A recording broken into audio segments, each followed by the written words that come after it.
Assalamualaikum warahmatullahi wabarakatuh. Selamat pagi anak-anak. Bagaimana kabarnya hari ini? Semoga sehat selalu ya. Perkenalkan, nama saya Bu Lilik Yuliani dari SDN Mebekan, Kecamatan Taman Sidoarjo. Sebelum pembelajaran hari ini, kita mulai dengan berdoa ya, agar belajar kita dimudahkan dalam memahami materi yang akan kita pelajari hari ini. Berdoa menurut keyakinan masing-masing. Berdoa mulai. Berdoa selesai. Selanjutnya, pembelajaran hari ini adalah tentang tema 1, globalisasi, subtema 1, globalisasi di sekitarku, pembelajaran 1.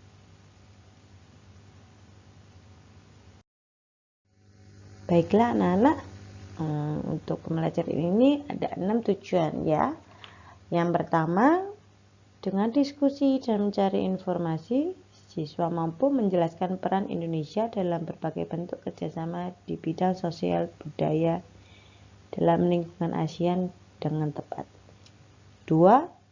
Setelah diskusi dan mencari informasi, siswa mampu menyajikan informasi tentang peran Indonesia dalam berbagai bentuk kerjasama di bidang sosial budaya dalam lingkungan ASEAN dengan tepat.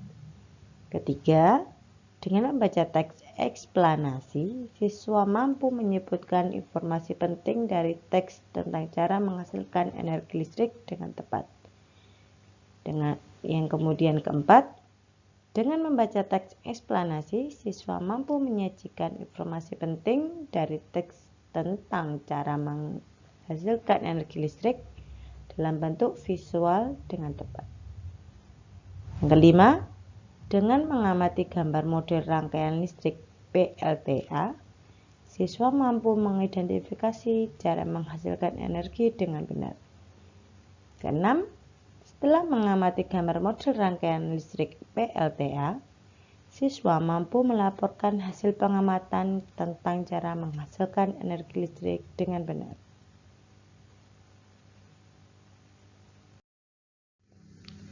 Anak-anak, kita berada di era globalisasi.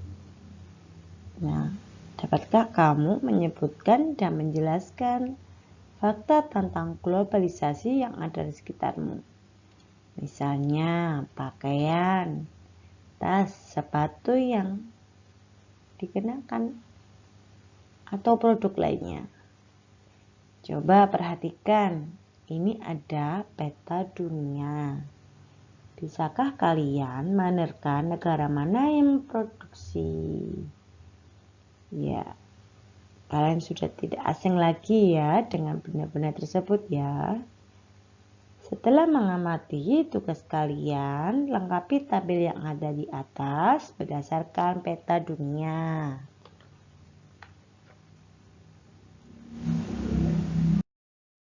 Dalam globalisasi, memungkinkan beragam produk dari negara lain dapat kita temukan. Contohnya, tuh ada batik dari Indonesia, karpet dari Turki, kemudian boneka dari Tiongkok, mobil dari Jepang, jam tangan dari Swiss, dan susu dari Selandia Baru.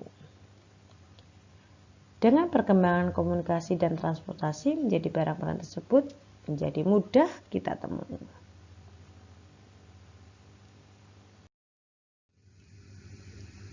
Ya, baiklah anak-anak. Adakah yang di sini mengerti apa yang dimaksud globalisasi? Ya, pinter. Nah, globalisasi adalah proses interaksi internasional yang terjadi karena pandangan dunia, produk, pemikiran, dan aspek-aspek kebudayaan lainnya. Perlu kalian tahu, pada era globalisasi ini, Indonesia juga melakukan kerjasama dengan negara lain, termasuk dengan negara-negara ASEAN.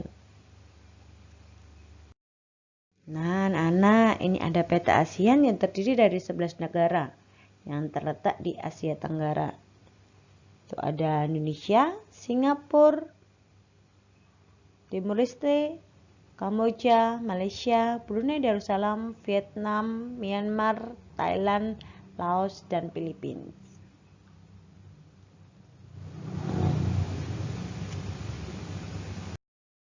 Kemudian ini di pojok ya ada gambar. Perhatikan ya, gambarnya itu menjelang akhir pertemuan ke-44 Menteri Luar Negeri ASEAN. Tepatnya pada tanggal 22 Juli 2011. Pada malam hari di Hotel Nusa Indah, Bali. Ini salah satu contoh kerjasama Indonesia dengan negara lain.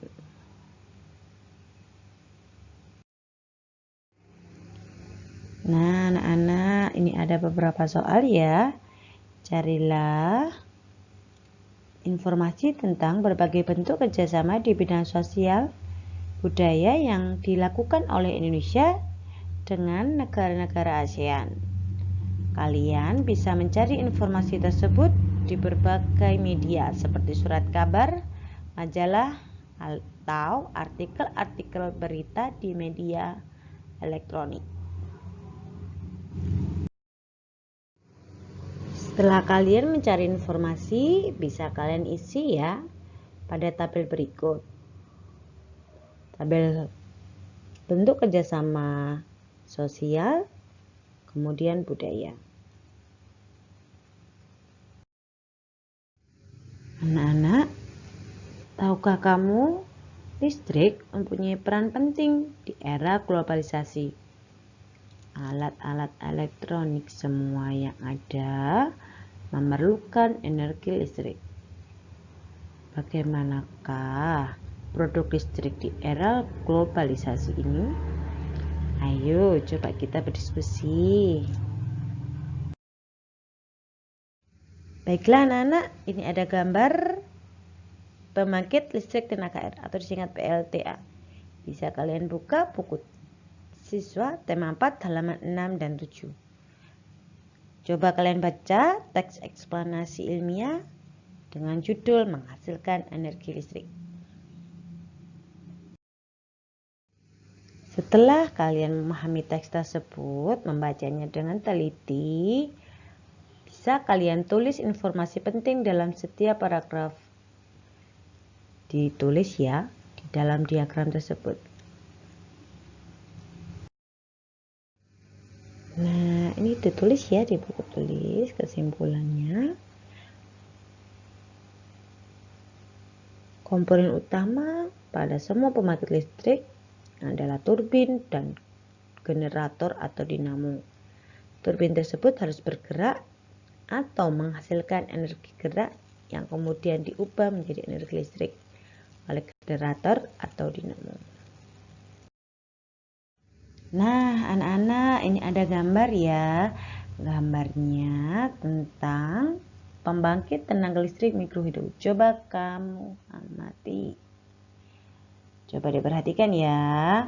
Apa sih listrik mikrohidro? Ada yang tahu? Iya, listrik mikrohidro adalah listrik yang hanya mencukupi daerah sekitar.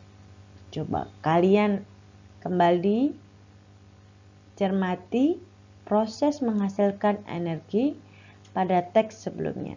Bisa kalian buka di buku siswa tema 4 halaman 8. Kalian tulis ya, proses dihasilkan energi listrik mikrohidro. Kemudian dapat kalian tambahkan gambar pada tulisan kamu. Anak-anak yang Bu Lili sayangi, sekian dari Bu Lili ya. Kurang lebihnya atas pembelajaran hari ini, Ibu mohon maaf. Wassalamualaikum warahmatullahi wabarakatuh.